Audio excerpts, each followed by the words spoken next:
This episode, 2020, it's in the books. Whew! Welcome to the Handyman Pros Radio Show. Home improvement and maintenance tips from the pros. 2020 has been quite a year. John and Larry have a retrospective discussion on what they've learned this year. Included are a bunch of great tips. Thanks for listening to another edition of the Handyman Pros Radio Show, where our goal is to help you save time, money, and aggravation on your home maintenance and repair. This edition's entitled 2020, It's in the Books. Whew! To help me explain, I'm here with my ever-cheerful co-host and old buddy John. John, tell me a story about this week. What's been going on? Hey, Larry.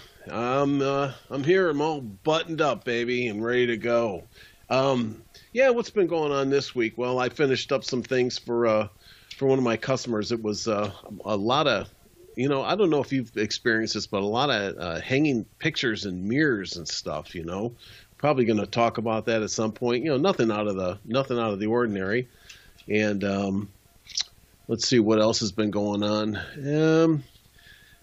I'm really happy with the way my furnace is behaving now that I fixed it. And so let the cold weather come in, baby. I got this one. It's automatic and it turns on by itself now. It turns on by itself, goes off by itself, and heat actually comes out. So just the way it's supposed to work. So, hallelujah, baby. That would be unlike one of the experiences I had in one of my rental houses this weekend, or this week, where it actually didn't come on, and it was at least for where we are, it was cold. I mean, it was in the 30s, and I was about 40 in the house, so I was like, oh man, So anyway, blah blah blah, right? And it's really is, it's one of those things where you take it for granted, right? That these things work all the time, but boy, if you don't have a furnace in the house, I mean, I know this sounds parochial, but it's like, man, it gets cold in the house. It gets colder when it doesn't work. How well your house is insulated. And, conversely is that, if your AC goes out, it really gets hot inside the house. So, And now HVAC, you wonder baby. why HVAC guys get paid a lot of money when they have to do emergency calls, right? That's exactly it. So right. If it was simple, it'd be called plumbing. That's it. No offense to plumbers out there. No offense. Yeah, I've got a plumbing story from this week, but I'm going to hold off on that one too. My God, plumbing is not as simple as everybody likes to think either. No. But anyway, So this week, we decided we were going to do our year-end show. Right, we're going to have a little retrospective on all the things that have gone on in 2020. Obviously, most people are really tired of 2020 just because of COVID and all the other uncertainty that's happened this year. I know we have learned. Boy, we've learned a ton this year, haven't we, John? I mean, just a ton. Yeah, we certainly have, and I'm sure just like everybody out there, you're going to kind of reflect back on what has been going on. And we're kind of getting into the holiday here, and then you kind of keep looking ahead and you get kind of consumed at it. But you kind of look back now and say, what did I actually learn? And I'll start off, Larry. What I actually learned this past year is, since I've been retired these last couple of years doing the handyman thing, it's been a great gig. Retired, it just has been it's a fantastic gig. Yeah, especially for me. I just like working with my hands. I've always been a technical person, and it's nice to go back and do these kind of things. So I just really enjoy doing that. It's kind of a sense of accomplishment, isn't it? To is. Go and do this, as I say, what's my card set, John? I say I'm a solution specialist, right? Because so many of the jobs we do, we're really solving problems. It's not always as simple as what everybody likes to think. So, and it's not that it's difficult. It just sometimes takes a little bit outside the box thinking. It's not it's not something that is just always self-evident. Like, oh, there's the problem. We're just going to fix it. Right. And it's not really like that. And so yeah, it's a pretty good gig. I mean, I have to agree. I kind of agree. So I wanted to just step back for 1 minute. And so John, just to kind of give our listeners a perspective, John and I spent a whole day, John, talking about just what we're going to do for next year and like what our plans are and all that kind of stuff. And I think one of the things that if you don't, it's kind of an action tip, right? If you don't go and you don't think about what you've learned this year, both in your handyman projects or any of the things that you do, it's really hard to learn from it, right? So we spent a whole day just talking about what's worked in our various different businesses, but mostly in the handyman side, like what we were doing for work, but then also talking about this particular radio show or this podcast and about some of the things that we want to do going forward next year and some of the things we learned this year and some of the good things. So we both decided, we both learned that we really do like the handyman gig. It's a pretty good retirement job, and we really love that. And I do it more full-time than you do. But we also found we really like doing this podcast, right? I mean, I really like imparting this knowledge that we gain out there as practical knowledge from the things we learn in the field, and how to help you on your journey to helping maintain your homes and do that kind of stuff, and how we really enjoy the feedback. So please send us more of that feedback. By the way, we really like it. We do answer some things. We've done some whole shows based on what some of our listeners have brought as topics. So if you've got a suggestion, send it in there. Do you have anything to add to that, John? No, I think that's accurate. It's just been it's been an interesting year. It's actually been a productive year for me. It hasn't been frustrating. I will tell you that much. It's almost everything that I've gone after and things that it's worked out. Right. So it really has been it has been a good year in that sense. Yeah. So, for me, the big things that I learned this year really is like, don't try to predict things, right? So, when we first got hit with this pandemic, I'm like, man, this is just going to tank the economy. I got really nervous on the job side. I was like, I'm going to take every single job I can get, really, to bolster the finances. And I have to say that, boy, was that a poor prediction from the standpoint of this business is turned on. I thought it was going to turn off, and it's really turned on. And in retrospect, obviously, it makes kind of sense because people are cooped up in their homes and they're finally getting to their to-do lists that they've been looking at for 3 or 4 years. But now that it's actually staring them in the face every day, they're like, I need to get this stuff done. And and for us, I mean, for you and for me as well, it has been a banner business year, from that standpoint. We have been busy, and I mean way busy. And in some ways, we'll discuss some of this stuff going forward. It's some of the things that we'll talk about that's on our to-do list for next year. But there's definitely some things that are happening as a result of the COVID situation, and then there's going to be some things that we're going to get back to that we started at the beginning of this year that we're going to get back to in the later. So that's kind of where I'm at. That's what I've learned. I've learned don't try to predict things and keep after it, I guess. Basically, that's all I've always tried to do that. But anyway, John, tell me about a best job, worst job situation this year. There's a lot to learn for our listeners when we talk about best and worst jobs that we've had. So. Well, I think I look back, Larry, and you say, some of the jobs have been very, at this age, some of them have been very physical. Which I could always put in the worst job category. I haven't been doing any sewer work, so that's like dirty jobs and Mike Rower type of thing. It's been I could put some of that in the worst job category, but I don't. It's my best jobs have been more creative jobs that have really drawn upon being, kind of using my noodle to get the job done, not just a physical thing. Right. And I would say that, I had done a hardwood floor job that it was a repair, and we had featured it in one of our tips, I think. Look under your appliances every once in a while. Yes. And this was one that was leaking, and it kind of drilled its way through the hardwood floor in the kitchen, down to the ceiling in the basement. And then, so not to recap that whole show, but I removed that whole piece of flooring under there and fixed the floor under there, the subfloor, the joist, yeah. And that whole thing, and put it all back together. And I couldn't believe when I got done that it looked like it looked like it never happened. It was perfect. It was actually, I mean, the stain matched this 20-something-year-old floor, the coating, everything. I was like, wow, this really looks great. You know, I'd rather be lucky than good. No. Yeah. To a degree. The rest. And, you know, so that was one of the things, you know, amongst the many. But you know, when I look at that, I think I've done a couple of electrical jobs that were some really good jobs. And you know, I'll give you my worst, and that goes in the mindless category. When I had to drill 50 holes, I actually used your SDS drill. Yep. To drill, like, I think they were 5/8 holes or something. I can't remember what they were. In a concrete padded pool. I had to drill 50 of these things because they put up this weird kind of net thing around the pool.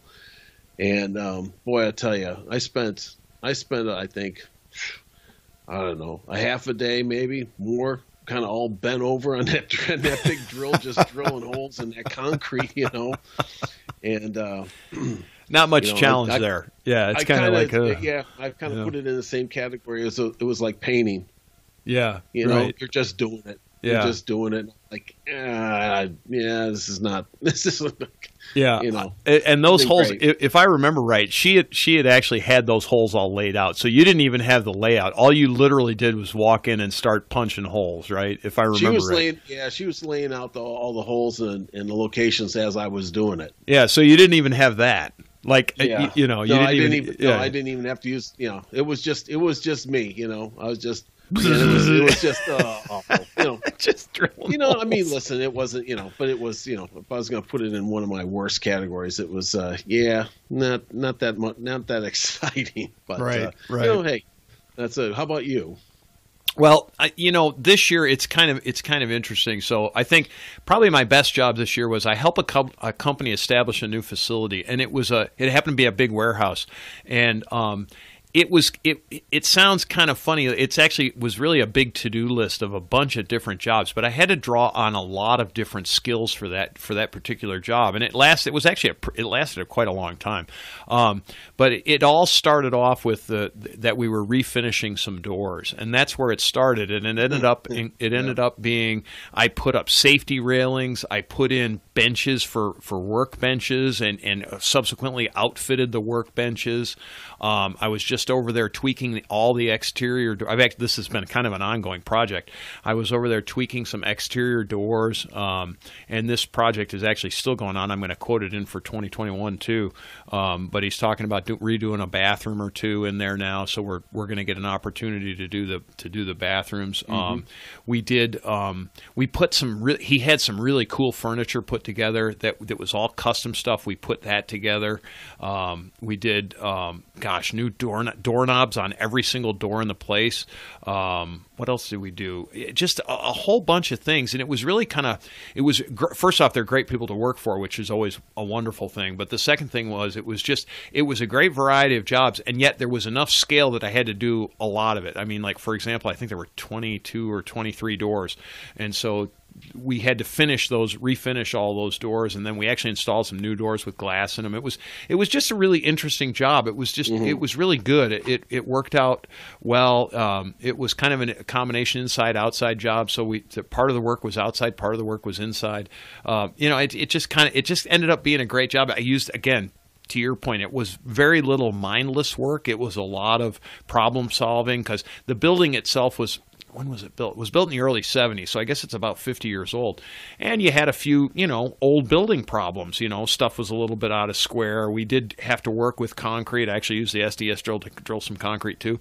But it was a little different. Unlike you, I had to lay out where the holes were actually going, right? So it was it makes a difference, believe it or not, just right? Punching holes, that's all. Yeah, and we solved the problem. He had a goal of having a safety rail put up, and so we ended up putting a safety rail, put in some lockers and stuff in there. It just ended up being a really cool job. It was just kind of one of those long jobs. It took a while, but then he'd always be asking, well, can you do this? And of course, John, you've seen my truck. Is there anything that I really can't do? Right. Pretty much. Well, as I remember being down there doing some of those doors, is that it also brings you to a little bit of the commercial side, which was kind of neat. Yep. Yeah. So that was, it was, and I would agree with you that sounds like a good gig. Yeah, it was. It was and is a good gig. Yeah. I'm really again. I really like working for them. They have very high expectations, yet at the same time they're truly understanding. Like they're not. I need it done yesterday, and I need it done. To the best. I need it completely perfect, and they don't do that. He does like it completely perfect, which is fine, but he's also open with the time frame on it. So it's great. It's really good in that sense. Probably the worst job I had this year, and this actually was in one of my rental houses, and it's not so much that it was a combination of things, but it's following in behind a group of contractors or the landlord. I'm not really sure who did the work. It kind of looks like it was the landlord himself who did a lot of the work, and he created so many of his own problems. Yeah, I would agree with you on this, and as I'm listening to you there, you're absolutely right. It's like, folks, John and I want to impart this bit of knowledge, right? We have a desire to do excellent work, right? Part of the reason that we want to do excellent work has to do with our goal, which is to help save from your standpoint, but it works for ourselves as well. If we are trying to save you time, money, and aggravation on your home maintenance and repair, if you do it properly the first time, we just achieved all of those goals. Do you agree with that, John? Yeah, absolutely. Yeah, absolutely. I'm just going to trade a quick story. I go into this house, and I'm changing out the kitchen sink. Generally, John, big deal? No, not really. Yeah, right? not really. No, not really a big deal. I take the flipping drain pipes off the bottom of the sink. It's a double sink. I look in the pipes, and they're filled with grease and goo. Okay, filled. Like I took a rod and cleaned them out, and I look and I'm like, why is this way? Why? Okay, because it's never that, folks. That doesn't happen because it doesn't. It happens for a reason, I guess is my point. Well, upon further investigation, come to find out, at some point somebody had reinstalled the sink drains on the bottom, and they put a negative angle on the pipe that goes from underneath the sinks into the wall. So the water ended up sitting in the pipes and didn't drain out properly. Now, eventually it drained out, right? But it's all about elevation and height. And so what happens when people pour the grease in there, it turns into this sloppy goo, and it was at the top of the pipes. That was the other thing. It was at the top of the pipes because grease is lighter than water. It floats up to the top of the pipes. But the hole in the pipes, so it's an inch and a half pipe. You probably had less than a half an inch of actual flow rate in the pipe, and that was because somebody didn't install it. And I found, John, I don't know how many times did I call you and say, like, a bunch. And I think one of the tips on this, Larry, to take away is don't pour grease down the sink. Well, that's one of that is that's a given right there. Yeah, that's a given, right? They call it fog, fats, oils, and greases, folks. Yep. And if you want to do your sewer / we're going to we have yet to do a show on sewer and septic, and we need to. We want to get a guest on for that one. I have a lot of experience with it because of a previous life when I sold sewer and septic trucks, so I really understand the business pretty well. But they refer to it as fog. It's fats, oils, and greases, and they'll all tell you don't pour that. And flushable wipes, folks. Flushable wipes that you buy are not flushable. Do not put them in your do not flush them. Throw them away. They will do unbelievable things to your sewer or septic. Septic is much worse, but sewer is bad enough. It's bad enough. Anyway, but that's probably been the worst job. The reason it was the worst is it wasn't just one incident. There were electrical problems where it's like, why would you do, it just always was, why did you do it this way? Why did you do it this way? Why? Yeah. Why? Why? If you're going to spend the time and money to do it, folks, back to our point, if you're going to spend the time and money, do it right, folks. Do it right. It pays off in the long term. Don't cut corners. You don't need it's penny wise, pound foolish. It just is. It just is. It's just crazy. Yeah, anyway, but I would agree with you that those are the worst jobs to follow things. To rebuild things, to redo things. and do them the right way. Yeah. It's a real mess. It's a real mess to work on things that have not been done correctly, and it eats up a lot of time and money. So, yeah, it costs you more to rebuild it than it does to build it right the first time. At the end of the day, right. And we have talked about that in the past, but that's one of the things that I agree with you on that. That's a big time takeaway of last year.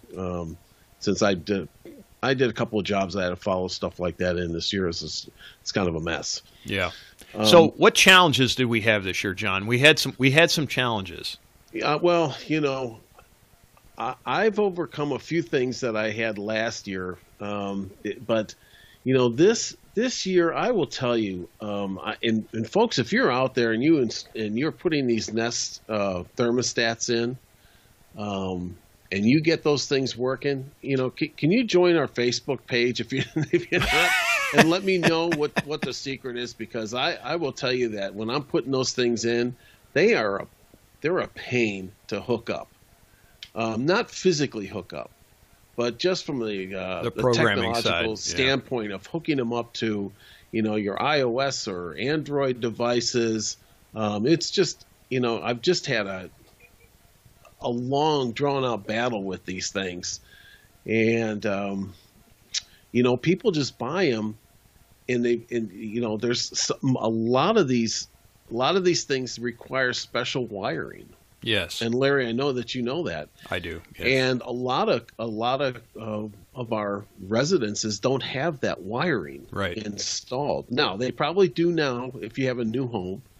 But if you have an older home, which most of the homes, are, I mean, before this Wi-Fi craze with these gadgets, they just don't have what's known as a common wire, the C wire. It's just people buy them. Hey, can you put this in? I'm like, oh yeah. I mean, hook it up like a regular, and you come to find out that you're really struggling. It's a struggle. Yeah, I was going to say something else, but yeah, they kicked me off. But yes, it's a struggle, no doubt. So I mean, that was kind of my big challenge was that. Everything else seemed to go, like I said earlier, everything seemed to go pretty well this year. Well, my biggest challenge this year is basically an extension of what it was last year. This is something that I struggle with, and I'm actually going to give a few tips that I think might help, that I'm going to am implementing them myself. But my biggest challenge this year, once again, is estimating time for completion. Okay, so gauging how long a job's going to actually take, and then also we had some struggles this year with budgeting. Largely that was due to COVID. Folks, if you didn't notice it this year, lumber prices went through the roof, and they've actually started coming down. We're here at the end of the year right now, but boy, for a while there, lumber was unbelievable, particularly for whatever reason. 5/4 decking boards were really, really like crazy expensive. I mean, like 4 times what they were in February and March. 2x4s were a good 3 times as much as they were in February. And man, it wreaked havoc with our ability to give a quote, as far as materials go. And a lot of that has to do with some of the things we talked about earlier, where we've done some research, and DIY projects are up 700%. The COVID thing also caused a supply chain issue, so there was a lag in supply chain, stuff like that. But that's been a little bit tough. But that's kind of out of our control as far as the budgeting side. But this time for completion thing, this is always my thing, and I look at a job and I go, oh, that's only going to take me X amount of time, and it never works out that way. It always seems to take me longer. And I started adding, I just started adding time, and I think that's not it. This year, the way that I'm going to approach this is I'm actually going to slow down in my estimating process. And when I say that, I'm not going to go in and just kind of look at something. I'm going to start actually taking measurements and taking real notes. Like, I don't know, I'm going to actually take, if I'm looking at replacing anything, screens or whatever, I'm going to take measurements and see how many linear feet are we actually talking about. How much time do I estimate it's going to take me to do linear feet? Because just sometimes, you look at a job and you go, oh, it's not that big a deal. Oh, I can paint that room in a day. Yeah, no, not necessarily. Just whatever job it is. But slow down and get a real estimate of how much time, and then also how much materials do you actually need, because the materials thing has been kind of a challenge. This year, it's definitely been a challenge. I mean, even acquiring materials has been difficult, John. Don't you agree with that? Yeah, absolutely. I think, one of the things that helps sometimes when you go into these, and you just mentioned like painting a room, and that is, now, obviously everybody knows I hate to paint stuff, but if I do, I look at the room and I visualize every step along the way before I paint or before I do anything. In other words, I've got to take off, the wall outlet coverings. I've got to repair this part of the wall, because you're not going to paint over garbage. You got to do this, you got to do that, and that's what I think you're alluding to, Larry. Is that it looks like hey, I'm just going to go get the roller and just start. Right, and it's not that. I'm going to cut this thing in around the ceiling, and then I'm going to get the roller, and then I'm going to just start rolling it out. And it's like, well, wait a minute. The next thing you know, it's like, well, wait a minute. I got a big lump on the wall. There's a dent in the wall. I got to fix that, and I got to do this, and I got to do that, and I got to take off all this stuff, and I got to move the furniture. I got to do the, pretty soon you're like, hey, all this stuff starts to add up. So we call that scope creep, don't we? Right. I kind of look at it and visualize, the whole process. You just brought up one thing. I wanted to throw this one out there. This is one of my pet peeves when it comes to painting, right? And you mentioned it. It's like I have to take the outlet covers off. And folks, for me, first off, like John, I don't like to paint, but I do gauge my painters. If I'm hiring a painter and they don't take the outlet covers off, they get fired on the spot. Because if I'm watching them prep and they won't take the one screw out and take that outlet cover off, or the two screws on a switch, I'm not interested, because I don't want them cutting in around the switch, around the outlet covers. That's not professional painting. If a professional painter takes all the outlet covers off, and then they put them back as well. So don't pay them until they put them back, because you think it doesn't take that long, but how many outlet covers do you have? Right. A boatload, right? It does. And it takes forever. Does. So anyway, sorry, that was just a little aside. I just want people to understand that that's how you do good painting. And they need to cover everything, or move it, either way. And then that brings in its own things. So Larry, let's move on here and talk about some of the things that really have helped us, during this past year in our jobs. And and that's in particular, I'm kind of talking about some technology that you've used to make your life easier doing some of these jobs. Yeah, so when we talk about technology, we include that kind of. I guess we're kind of talking about tools, right, John? I mean, would you call that partially tools? This year probably the biggest thing. There's two things that come to mind. Three things actually. One is we've talked about it. We did a whole show on the Color Snap tool for Sherwin-Williams, and John, I forgot to mention that in the pre-show, but I just thought about it. So there's a tool that actually is I guess it's a spectrometer that you put up on the wall. We did a show about it. It's back. I don't know where it is, but it's back in our notes. And you put it on, and it binds to your phone, and it tells you what your paint mix is. So that's been a huge one. That one was really good. But the other thing is, I bought both. I bought another. I had one before, but I bought a small laser level that's actually an XY level that's self-leveling, and I bought a laser measuring device too. Just some, it's a laser that shoots distances. Those two things this year have been huge for me, John. They've made my quality of work go way up, and then they've just sped things up as well, because it's just like anything from hanging pictures to doing tile to even just making sure things are square.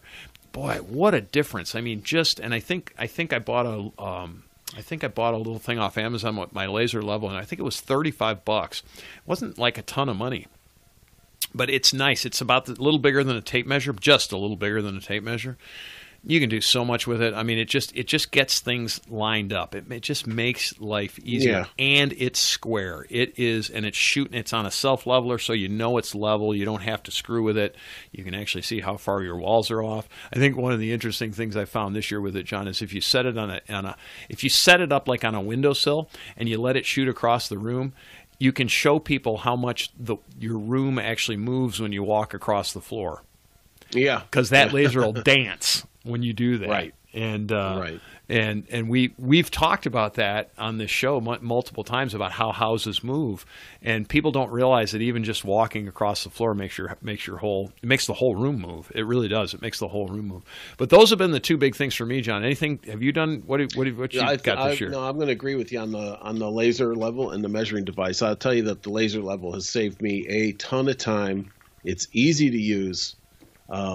It takes the guesswork out of a lot of stuff. You know, I hung a couple of French doors, and boy, just to put that laser level up and get those doors put up and plumb and everything was just tremendous. I don't, you certainly can do it without it, but it's, you're really fumbling with big levels and the whole bit going back and forth when you can just let this thing go and you work around that line, and it's just, it's great. So I think we did a little bit of a show on this.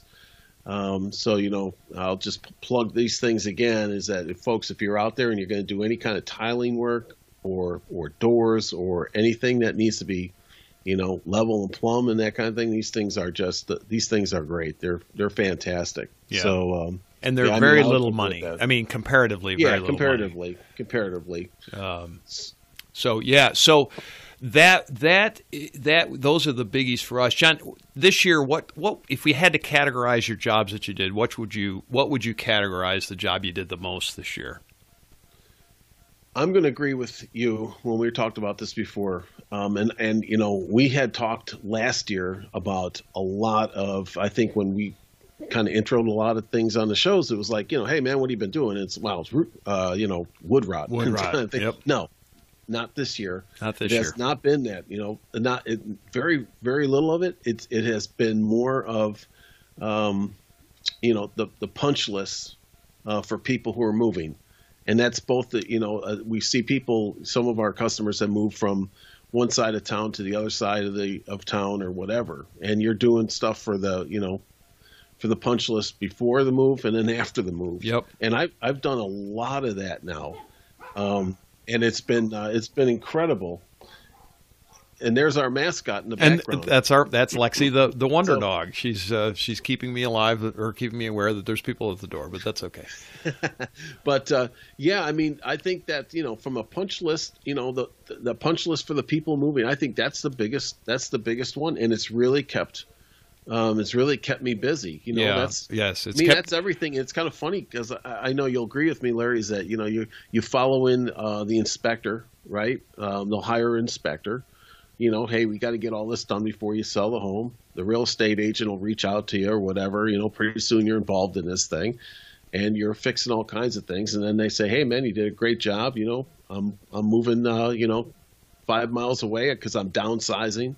Or whatever it might be. And here's my inspector's list from that home. and when I move, I want to hang up all these pictures and mirrors and all that kind of stuff again. So right, yeah, and it, even I started off with the my best job was actually helping this commercial building move, but they started that before COVID and before. Yeah. So I had started that job before, but it's been largely since COVID that the number of the real estate market here in Atlanta has just been on fire. And so people have been moving and I think they're just, as you all know, interest rates are low and so the real estate market is really good and people are moving and it's really kind of changed the landscape. And I have to say that's been the biggest category. It's been punch lists. It really has, both front and backside, both at the beginning, meaning somebody walks in and they say, can you give us we've got outlets that are loose and we've got this and we've got that and we want to head this off, and we do that. And then on the backside, pictures and tweaking of houses and just making sure that everything's the way that people want them.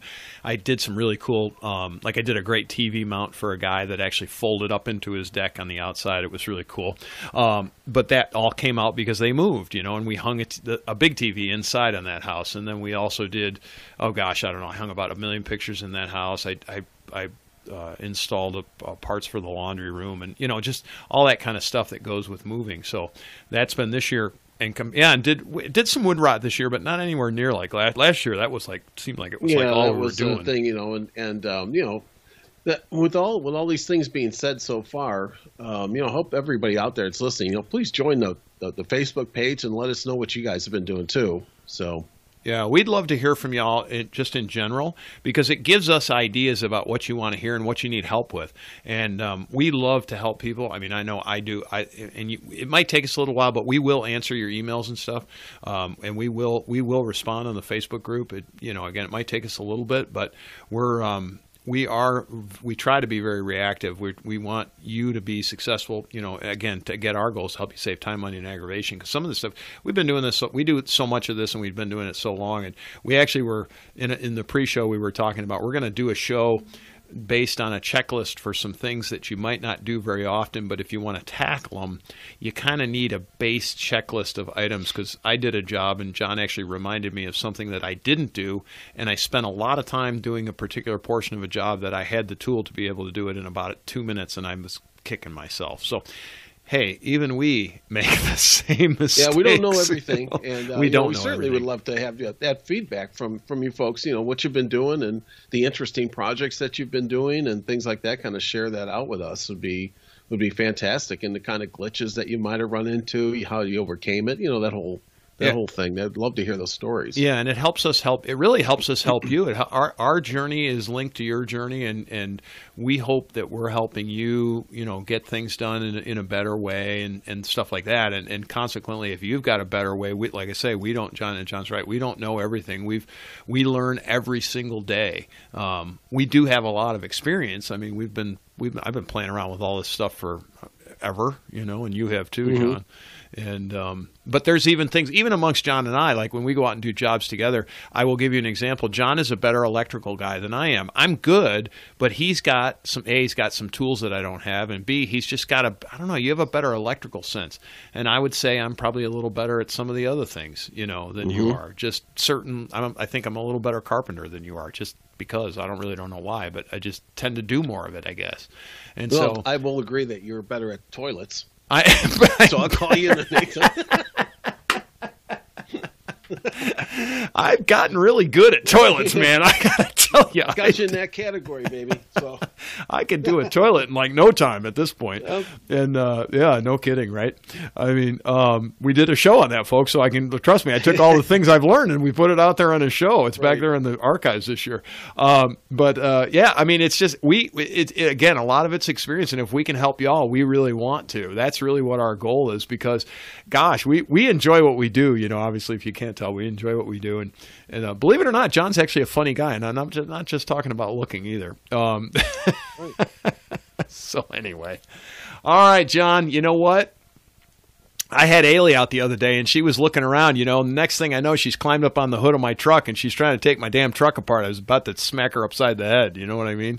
But that's all. So Ailey's our friend, and she came from someplace else. We don't know where, but we'll post a picture out there on the website of her looking in the hood of my truck, trying to figure out if she's going to look at my truck or take it apart. I'm not sure, but I know when I talk to these folks the other day, I asked the aliens. I said I gotta know what's your worst and what's your best of last year. And so here's the answers I got, Larry.